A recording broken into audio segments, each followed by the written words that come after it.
At the time, I was working second shift at the city incinerators. At the time, the city burned its trash. So I was in very close contact with what we were burning.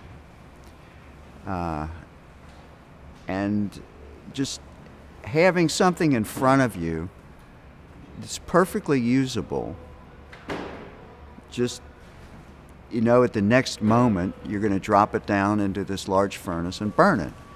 Something just compelled me to take it out of the hopper, put it on the floor behind me. By the end of the night, I'd have this large pile of stuff, not knowing what really I'm going to do with it other than I couldn't bring myself to burn it. So I took it home with me, and then after a while of taking home with you, my home, which was a one-room apartment, kind of started to overflow. I kind of was forced to start giving it away somehow. Word of mouth seemed to spread pretty quickly.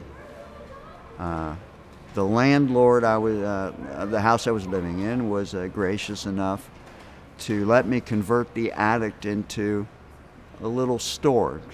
Think of it like maybe perhaps a small boutique. Things started really moving.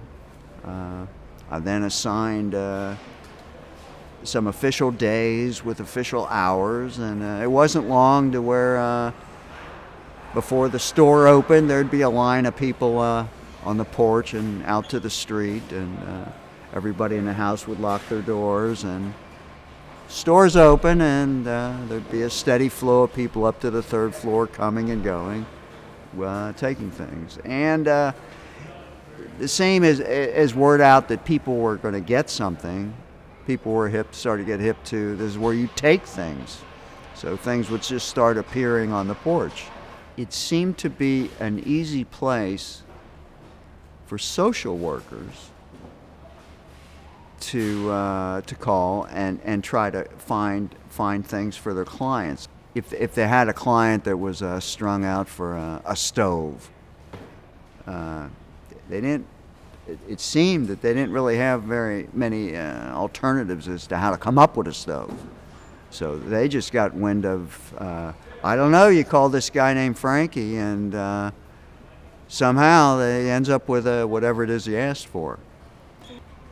I wanted a place, a physical location where someone who had a chair, for whatever reason, they're going to get rid of the chair. I wanted that chair, and then I wanted someone who needed a chair, wanted a chair, could come and simply get a chair. Period. I felt comfortable with what I was trying to create, and that there would always be a place for it. And it could be far greater than a far larger operation than what I was able to do at the time. I started operating as a business per se, and probably in April of '71. By summer, I realized that okay, now it's time to put more foundation under this. It couldn't just be a whim of some long-hair hippie running around with a truck giving stuff away.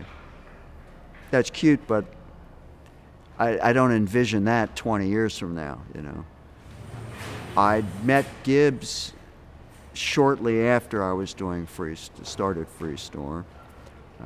He at the time was operating a free clinic. He offered to be able to pay some of my gas. I think it was $12 a week, but that was good. That was big. And we're now at the point where this has to take its next step. So to speak, in my mind, I needed a suit and tie to do that. And Steve, after being around him, you realize the passion he has for whatever he's doing, and that's what I needed. I needed someone with passion. So I just turned the keys over. Well, in the simplest terms, I'll die smiling.